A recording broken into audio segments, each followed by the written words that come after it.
Okay, guys, I want to show you another awesome feature in this Snap and Read. So when you have it, it's normally this small bar on the very far right-hand side, and there's not much. But at the very bottom, there is an arrow, and it says Show Outlines. So when you pull it out like this, on the top right-hand side, there's 3 dots. And it says more actions. If you open that up and hit options, there are some really cool options here. So these two were turned off just a minute ago. And what you can do though is click dictionary. If you double click a word, you can get a definition.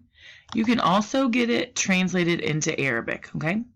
This I have noticed is not working in PDFs, but it works in regular websites. So I've chosen Arabic. They've got Vietnamese. They've got all kinds of different languages. Even Swahili, Sifa and Clean Day. If you would like to use it, that would be awesome. So say I go to the home page of Greenwood Community High School, and now I have this up.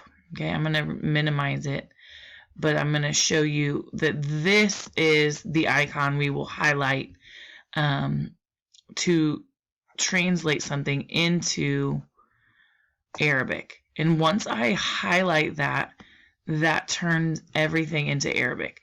Do I know what that translation is and if it's good? No, but it's a start, especially since we're going to have lots of things on the internet.